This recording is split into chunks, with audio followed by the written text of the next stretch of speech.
All right, today we're going to dive into a pretty radical idea. What if the key to a more grounded, self-sufficient life on the land wasn't about rejecting technology, but about embracing a very specific and pretty surprising one? You're going to want to stick around for this. So this is the central question, right? We tend to think of tech as this thing that just pulls us deeper and deeper into a digital world, further away from nature. But what if one piece of technology was actually designed to do the complete opposite? What if it could actually power a return to something, well, something more real? To really appreciate the solution, we have to get a handle on the problem first. And for a lot of people, that problem is this growing feeling of being disconnected, of living in a system that feels, really fragile. I mean, does any of this sound familiar? The constant hum of the city, that little bit of anxiety when you see empty shelves at the store, or just that nagging feeling in the back of your mind that the money you're working so hard for is worth a little less every single day? We've just become so dependent on these huge, centralized systems we have absolutely no control over. Okay, so with that as our reality, where do we even begin to look for a key to a different path? Well, the answer comes from a place you probably wouldn't expect: digital money. And here's how it all connects. So this is really the core idea we need to get our heads around. We have to completely reframe how we think about Bitcoin. Forget seeing it as just some speculative thing to trade or a way to buy stuff online. Its most powerful use might actually be as a tool, a foundation for building real, tangible, physical freedom. And the first step on this path, it isn't physical at all. It's all mental. It means adopting a mindset that is the total opposite of our instant gratification culture. It's something called low time preference. Really, it's just about shifting your focus from short-term spending to long-term building. Just look at the contrast here. It's night and day. On one side, you have a system where your money is designed to lose value. It's like a melting ice cube, which pushes you to spend it fast. But on the other side, with a system like Bitcoin that's designed for scarcity, the incentive completely flips. You're actually encouraged to save and to plan because your capital has the potential to be worth more in the future. And that is what makes big, long-term projects even possible to think about. And once you have that long-term mindset, the steps start to become pretty clear. It begins with saving your money in a way that actually protects its value. That stored value, that capital, becomes the fuel to get the foundation, your own piece of land. From there, you build up your resilience, securing your own water, your own energy. And finally, you work that land, you cultivate it. It turns what feels like an impossible dream into an actual step-by-step project.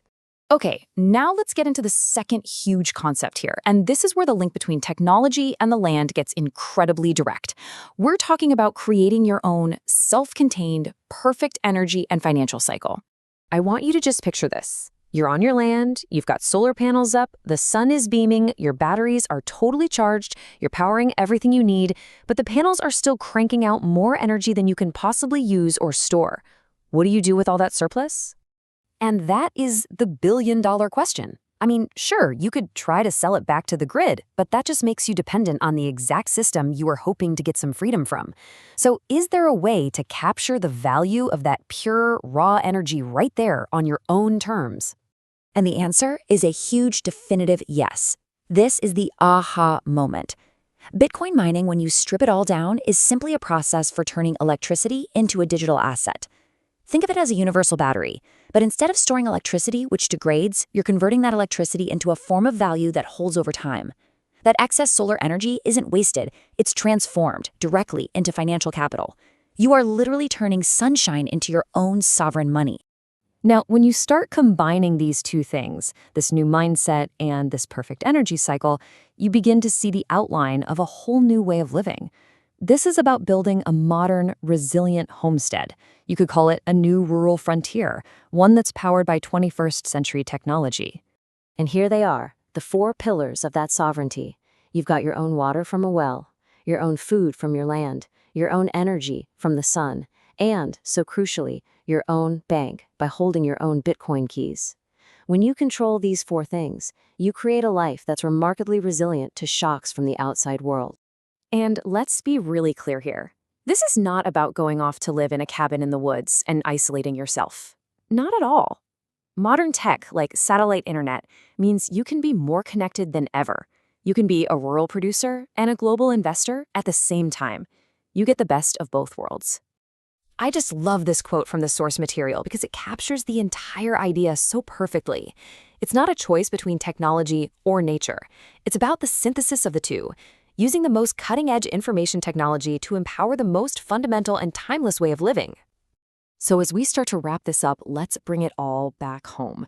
We've gone from the problems of the modern world all the way to a pretty high-tech solution, but the ultimate goal here is something deeply, deeply human. It's about using code to get back to the soil. Because why are we doing all this? The financial sovereignty that Bitcoin can offer, well, that's not actually the end goal. It's the means to an end. The real prize is physical freedom, the freedom to have more time with your family, and a deeper connection with the natural world. That's what this is all about. And so I want to leave you with this final thought.